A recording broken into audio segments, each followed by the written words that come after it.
नमस्कार दोस्तों, एक बार आप सभी का फिर से स्वागत है हमारे YouTube चैनल रेल टेक पर। दोस्तों, आज के वीडियो में हम लोग ब्रेक पावर सर्टिफिकेट के ऊपर चर्चा करेंगे। ये वीडियो जो है ये ब्रेक पावर सर्टिफिकेट पार्ट 2 है। इससे पहले हम लोग ब्रेक पावर सर्टिफिकेट पार्ट 1 में कोचिंग ट्रेन के ब्रेक पावर सर्टिफिकेट के ऊपर में चर्चा किए थे, और हम लोग इस वीडियो में गुड्स ट्रेन के ब्रेक पावर सर्टिफिकेट के ऊपर चर्चा करेंगे। दोस्तों, आइए हम जानते हैं कि ब्रेक पावर सर्टिफिकेट होता क्या है। तो बीपीसी यानी कि brake power certificate means BPC means brake power certificate. It is issued by JE/SSE CNW and jointly signed by loco pilot and train manager. यानी कि BPC जो है वो JE या SSE, जिनको कि हम लोग TXR भी बोलते हैं, तो TXR के द्वारा इशू किया जाता है। और इस पर जो है 3 पर्सन का साइन होता है। पहला TXR का, दूसरा ट्रेन के लोको पायलट का, और तीसरा ट्रेन के गार्ड का या ट्रेन मैनेजर का। दोस्तों, इसका जो मूल कॉपी होता है वो TXR के पास रिकॉर्ड के रूप में सुरक्षित रहता है, और एक कॉपी ट्रेन के लोको पायलट को और दूसरा कॉपी ट्रेन के गार्ड को हैंडओवर कर दिया जाता है। दोस्तों, तो इस प्रकार जो है BPC 3 कॉपी में इशू किए जाते हैं। दोस्तों, हम लोग को ये जानना है कि BPC का ज़रूरत क्यों पड़ता है। तो जैसा कि हम सभी जानते हैं कि जो ट्रेन होती है वो बहुत तेज़ चलती है, और उसमें ब्रेक लगाने के लिए ब्रेक पावर का होना बहुत ज़रूरी है। तो BPC के द्वारा ये पता चलता है, ये सुनिश्चित होता है कि लोको पायलट जब गाड़ी को रोकने के लिए ब्रेक को अप्लाई करेंगे तो ब्रेक कितना इफ़ेक्टिव काम करेगा, यानी कि उस गाड़ी में ब्रेक जो है कितना इफ़ेक्टिव है, और लोको पायलट गाड़ी को कितना दूरी पर रोक पाएगा अगर इमरजेंसी स्थिति आ जाए या रोकने का ज़रूरत पड़े। तो आइए अब हम लोग विस्तार से चर्चा करते हैं BPC ऑफ गुड्स ट्रेन। दोस्तों, गुड्स ट्रेन में 3 तरह के BPC इशू किए जाते हैं। सबसे पहला होता है इंड टू इंड रैक, उसके बाद प्रीमियम रैक, और उसके बाद CC रैक। तो तीनों में अलग अलग कंडीशन होते हैं। तो हम लोग इस वीडियो में सबसे पहले air brake end to end rake के BPC के बारे में चर्चा करेंगे। दोस्तों, end to end examination is done in empty condition, यानी गाड़ी का जो इंड टू इंड एग्जामिनेशन किया जाता है वो एम्प्टी कंडीशन में किया जाता है, जब गाड़ी खाली अवस्था में हो। कभी कभी विशेष परिस्थिति में लोडेड कंडीशन में भी इसका इंड टू इंड एग्जामिनेशन किया जाएगा। BPC is valid only when destination is mentioned after loading, यानी कि जो इंड टू इंड BPC है वो तभी वैलिड होगा जब गाड़ी में लोडिंग के बाद डेस्टिनेशन मेंशन किया हो कि गाड़ी को कहाँ जाना है, यानी उस रैक को कहाँ जाना हो, ये बात BPC में मेंशन होना चाहिए, तभी जो है BPC वैलिड होगा। उसके बाद है after unloading on unloading point BPC become invalid, यानी कि अनलोडिंग पॉइंट पर गाड़ी को पहुंचने के बाद जब गाड़ी का अनलोडिंग हो जाता है तो उसी समय BPC इनवैलिड हो जाता है। ठीक है। उसके बाद है only one loading and one unloading is allowed, यानी कि end to end BPC issue होने के बाद गाड़ी में सिर्फ एक लोडिंग और एक अनलोडिंग ही अलाउड है। हम लोग मल्टीपल लोडिंग अनलोडिंग नहीं कर सकते हैं। Before further loading the rake should be examined at TXR point, यानी कि एक बार जब इसका BPC अनलोडिंग के बाद इनवैलिड हो जाएगा तो उसमें लोडिंग से पहले अब TXR पॉइंट पर ले जाके रैक का एग्जामिनेशन करना अनिवार्य होता है। If unloading point is not a TXR station then train will move to nearest TXR station on GDR। दोस्तों, कभी कभी ऐसा होता है कि जहाँ पर ट्रेन का अनलोडिंग होता है और वो अनलोडिंग स्टेशन जो है अगर TXR पॉइंट नहीं है, तो फिर गाड़ी को क्या करना है कि GDR बना के, यानी कि गार्ड ड्राइवर रिपोर्ट बना के गाड़ी को जो नियरेस्ट TXR पॉइंट है उसके रूट में वहाँ पर ले जाके एग्जामिन करवाना है, और उसके बाद ही फिर उसमें नेक्स्ट लोडिंग हो सकता है। अब हम जानते हैं कि बीपीसी बिकम इनवैलिड व्हेन, यानी कि जो इंड टू इंड रैक होते हैं उसका बीपीसी जो है कब इनवैलिड हो जाता है। ठीक है, तो पहला कंडीशन इसमें क्या है, when more than 4 wagon detached from rake और rake integrity change more than 4 wagon. दोस्तों जब इंड टू इंड रैक से 4 से अधिक वैगन को डिटैच कर दिया जाता है या रैक इंटीग्रिटी जो है वो मोर देन 4 वैगन चेंज कर दिया जाता है, यानी कि 4 से अधिक वैगन जो है नया वैगन उसमें रैक में लगा दिया जाएगा तो बीपीसी इनवैलिड हो जाएगा। ठीक है, उसके बाद है when rack is stable more than 4 hours in examination yard. BPC तब भी इनवैलिड हो जाएगा जब एग्जामिनेशन यार्ड में जो है ये इंड टू इंड रैक 4 घंटा से अधिक खाली अवस्था में स्टेबल रहे, यानी कि खड़ी रह जाए, तो बीपीसी इनवैलिड हो जाएगा। उसके बाद क्या है कि when destination is not mentioned on loaded rake, जब loaded end to end rake में का जो बीपीसी है उसमें अगर डेस्टिनेशन मेंशन किया हुआ नहीं है तो उस कंडीशन में भी जो है बीपीसी इनवैलिड हो जाएगा। अब हम इसके बारे में और जानकारी लेते हैं। दोस्तों इसके बाद है कलर ऑफ बीपीसी, यानी कि इंड टू इंड रैक जो होता है उसमें ब्रेक पावर सर्टिफिकेट का कलर कैसा होता है। तो ब्रेक पावर सर्टिफिकेट का जो कलर है वो ग्रीन होता है। ये डिपार्टमेंटल एग्जाम में इससे संबंधित प्रश्न पूछे जाते हैं, अलग अलग प्रकार के जो बीपीसी होते हैं उसका कलर के बारे में। तो हम लोगों को याद रखना है कि इसका जो इंड टू इंड रैक ये बीपीसी का कलर है वो ग्रीन होता है, और अगर ऑनलाइन बीपीसी इशू होंगे तो उस कंडीशन में वाइट होगा इसका कलर। उसके बाद है मेन पावर रिक्वायरमेंट, यानी कि इंड टू इंड रैक को एग्जामिन करने के लिए कितना मेन पावर का ज़रूरत होता है। तो यहाँ पर 56 मेन आवर का ज़रूरत होता है। 56 मेन आवर का मतलब क्या हुआ कि अगर रैक एग्जामिन करने के लिए दिया है और अगर हम 56 एम्प्लॉय को उसमें इंगेज करेंगे तो रैक 1 घंटा में एग्जामिन हो जाना चाहिए। तो दोस्तों प्रायः क्या होता है कि उतना मैन पावर हमारे पास अवेलेबल नहीं होता है, तो हम लोग एक निश्चित समय सीमा में 3 घंटा में जो है रैक को एग्जामिन कर लेते हैं। अब हम बात करते हैं इसके ब्रेक पावर परसेंटेज का कि इंड टू इंड रैक का ब्रेक पावर का परसेंटेज कितना होना चाहिए। तो at the time of departure, यानी कि डिपार्चर के समय, यानी जहाँ से ये गाड़ी ओरिजिनेट हो रही है वहाँ इसका ब्रेक पावर कम से कम, यानी कि मिनिमम ब्रेक पावर कितना होना चाहिए, 90% होना चाहिए, यानी कि 90% होना चाहिए, और इसका इन रूट ब्रेक पावर परसेंट जो है ये 75% होना चाहिए। तो यही था इंड टू इंड रैक के बारे में जानकारी। अब हम लोग अगले स्लाइड में प्रीमियम रैक के बारे में चर्चा करेंगे। दोस्तों ये वीडियो आप हमारे YouTube चैनल रेल टेक पर देख रहे हैं। हम लोग रेल से संबंधित इसी प्रकार के बहुत सारे इन्फॉर्मेटिव वीडियो बना चुके हैं और आगे भी बनाते रहेंगे।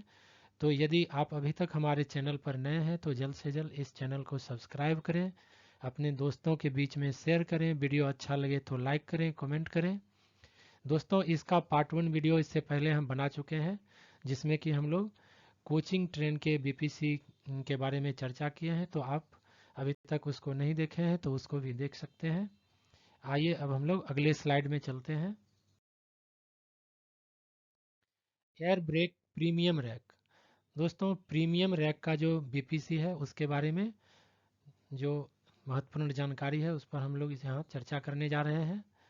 तो सबसे पहला बात क्या है कि premium examination should done in empty condition, यानी कि गाड़ी को इम्प्टी कंडीशन में ही प्रीमियम एग्जामिनेशन हम लोग करेंगे ताकि हम लोग इसका अच्छा से हर पार्ट का निरीक्षण ठीक ढंग से कर सकें।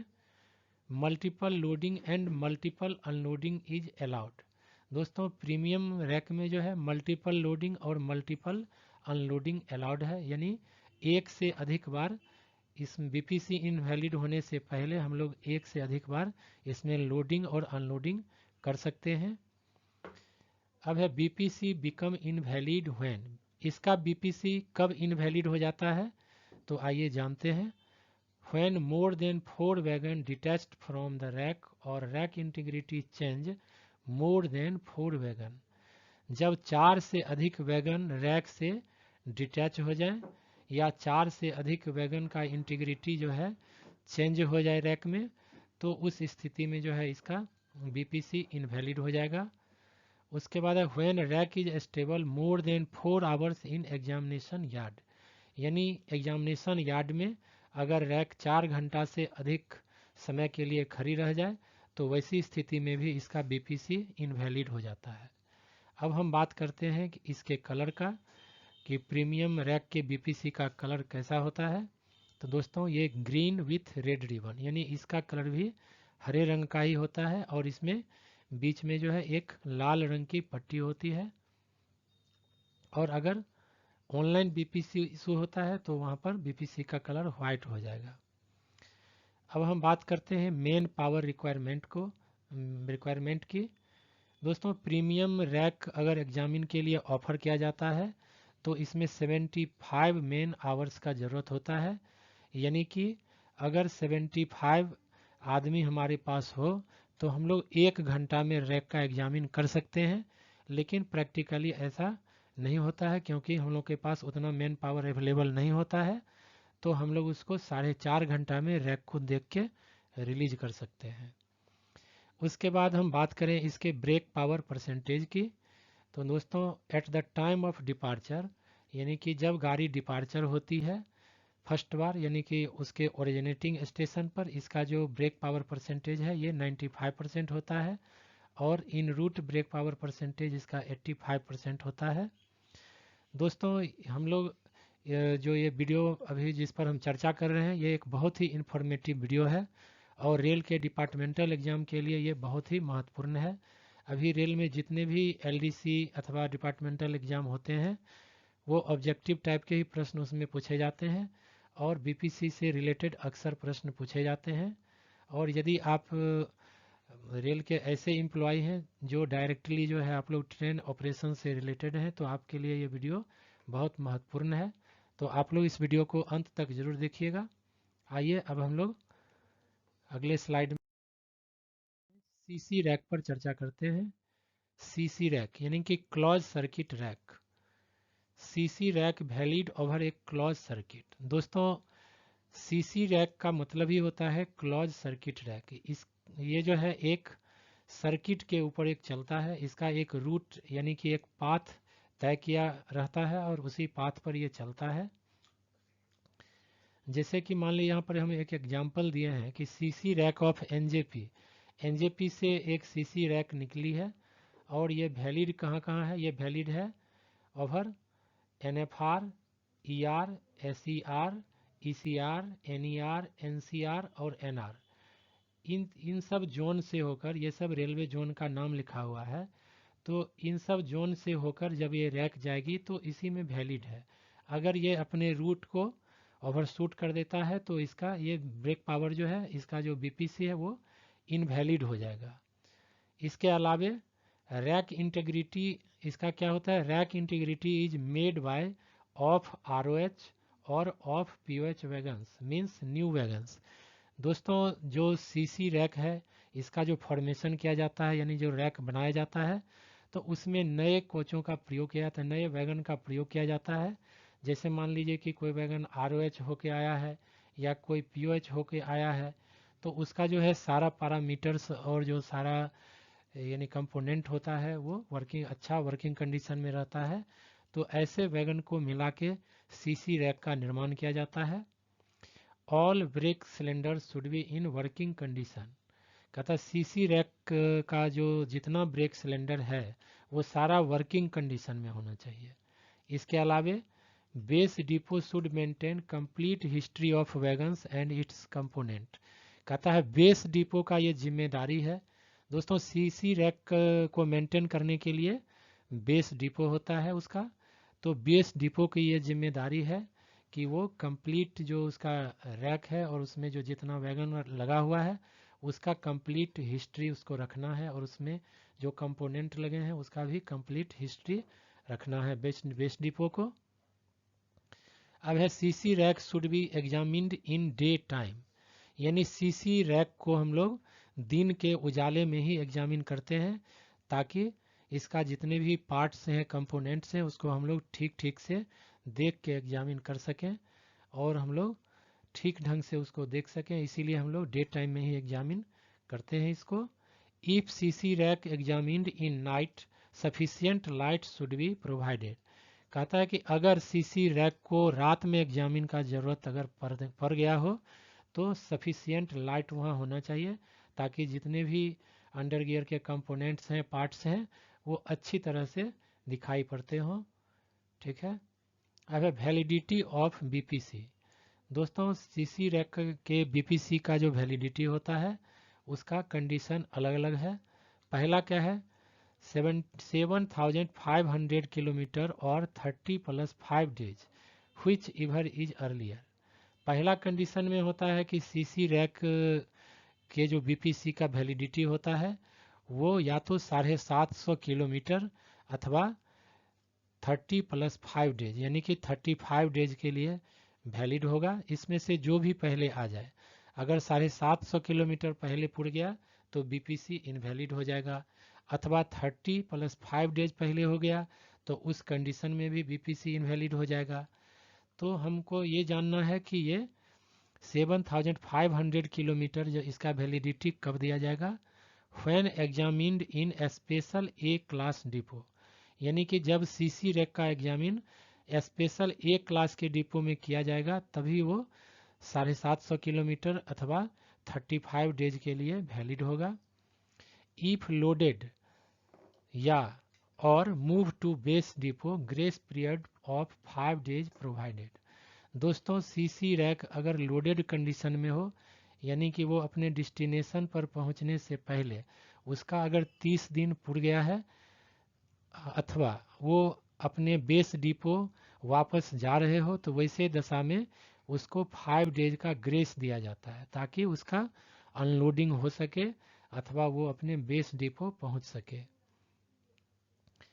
उसके बाद है if loco pilot and train manager not mentioned kilometre on BPC then validity of BPC reduced. दोस्तों सीसी रैक में ये नियम है कि जो ट्रेन के लोको पायलट होते हैं और जो ट्रेन मैनेजर होते हैं उनको हमेशा जो है उस पर किलोमीटर जो है बीपीसी पर मेंशन करते रहना है। ठीक है, बीपीसी पर किलोमीटर को मेंशन करते रहना है क्योंकि ये सुनिश्चित करना है कि वो 7,500 किलोमीटर से अधिक तो नहीं चला है। ठीक है, अगर किलोमीटर किसी वजह से मान लीजिए ट्रेन का लोको पायलट या ट्रेन मैनेजर बीपीसी पर किलोमीटर मेंशन नहीं किए हैं तो बीपीसी जो है वो क्या हो जाएगा, रिड्यूस हो जाएगा, वो 35 डेज के लिए फिर वैलिड नहीं रहेगा। तो फिर उसका रिड्यूस्ड वैलिडिटी जो है ये हो जाएगा घट के 20 डेज, ओनली 20 डेज के लिए ही बीपीसी तब उस कंडीशन में वैलिड रहेगा।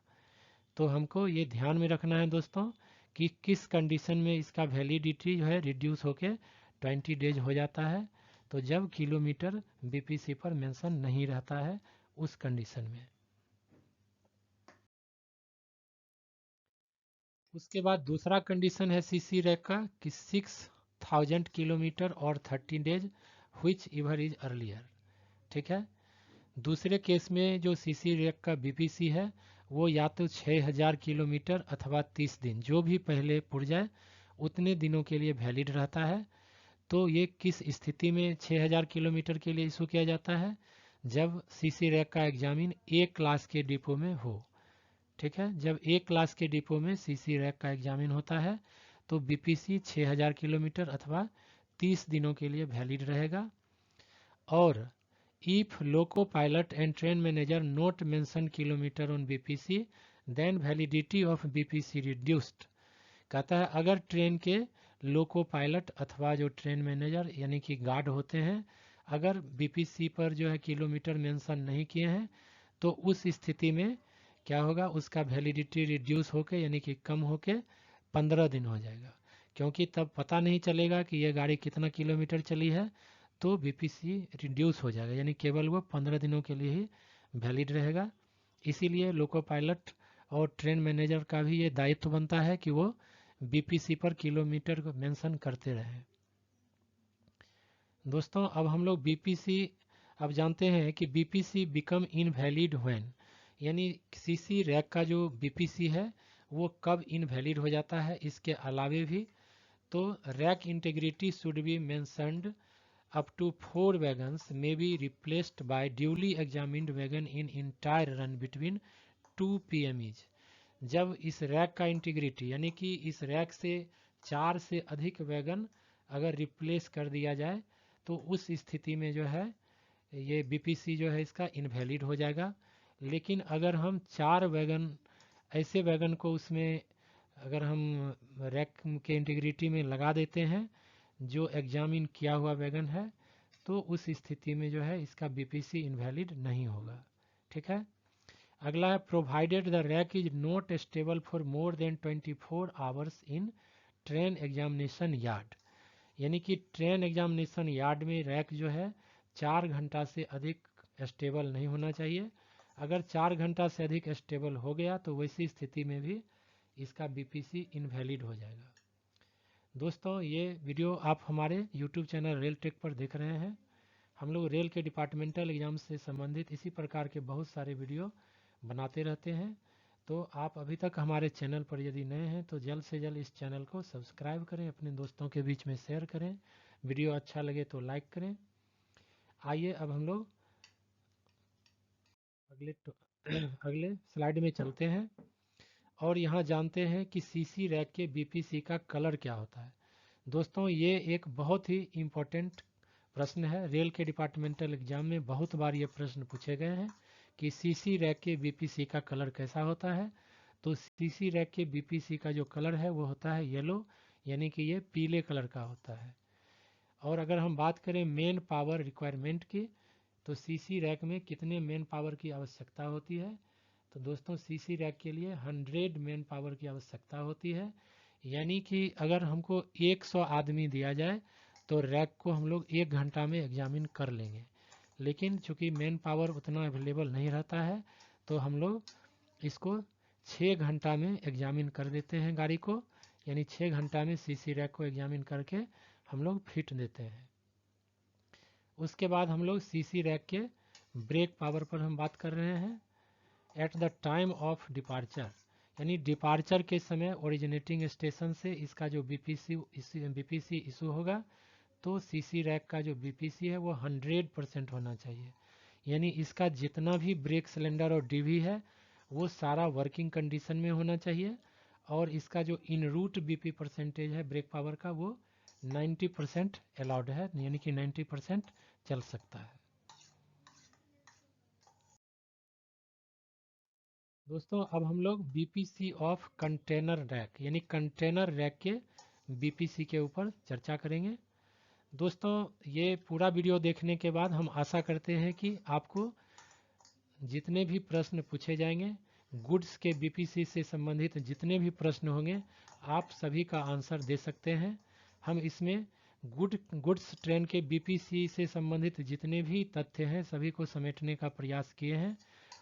और ये जो है पार्ट 2 वीडियो है बीपीसी का, और हम अपने पार्ट 1 वीडियो में कोचिंग ट्रेन के बीपीसी के ऊपर भी वीडियो बना चुके हैं। तो यदि आप अभी तक उस वीडियो को नहीं देखे हैं तो आप उसको भी देख सकते हैं।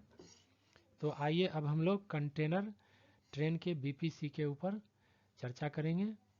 दोस्तों validity of BPC, container rack के जो बीपीसी का वैलिडिटी होता है वो 6000 किलोमीटर अथवा 30 दिनों के लिए वैलिड होता है। इस दोनों में से जो भी पहले पुर जाए, यानी कि पहले अगर 6000 किलोमीटर पुर गया अथवा 30 दिन पुर गया पहले, तो उस स्थिति में इसका बीपीसी इनवैलिड हो जाएगा। इसके अलावे इसका बीपीसी जो है किन किन स्थिति में इनवैलिड होता है आइए हम देखते हैं। तो व्हेन मोर देन 1 यूनिट यानी कि 5 वैगन डिटैच्ड फ्रॉम रैक और rake integrity change more then 1 unit, यानी कि जब किसी बीएलसी रैक से यानी कि जो कंटेनर ट्रेन का जो रैक है उससे अगर 1 यूनिट डिटैच हो जाए या इंटीग्रिटी चेंज हो जाए 1 से अधिक यूनिट का, तो उस स्थिति में जो है इसका बीपीसी इनवैलिड हो जाता है। दोस्तों एक यूनिट में जो है BLC के एक यूनिट में 5 वैगन लगे होते हैं। उसमें जो है 2 यूनिट जो है वो क्या होता है, वो BLC A टाइप के होते हैं और 3 यूनिट BLC B टाइप के होते हैं। तो यही मिला के 5 वैगन का एक यूनिट बनता है। और अगर एक से अधिक यूनिट रैक से डिटैच हो गया हो तो BPC इनवैलिड हो जाएगा। ठीक है। और इसके अलावे क्या है, when rack is stable more than 4 hours in examination yard, अथवा रैक जो है एग्जामिनेशन यार्ड में 4 घंटा से अगर अधिक के समय के लिए स्टेबल हो जाता है तो वैसी स्थिति में भी जो है इसका BPC इनवैलिड हो जाएगा। अब हम बात करते हैं ब्रेक पावर परसेंटेज की। तो at the time of departure 100%, यानी कि जब गाड़ी अपने ओरिजिनेटिंग स्टेशन से डिपार्चर होती है तो इसका ब्रेक पावर परसेंटेज जो है वो 100% होना चाहिए, और इसका इन रूट में जो है ब्रेक पावर परसेंटेज वो 90% होना चाहिए। और अब हम बात करते हैं कलर ऑफ BPC का, कि इसके जो कंटेनर रैक है इसका BPC का कलर कैसा होता है। तो दोस्तों इसका कलर जो है वो येलो होता है, यानी कि ये पीले कलर का होता है। तो ये देखने से ही स्पष्ट है कि इसका जो कंटेनर ट्रेन का जो रैक का BPC है वो बिल्कुल CC रैक के जैसा ही है।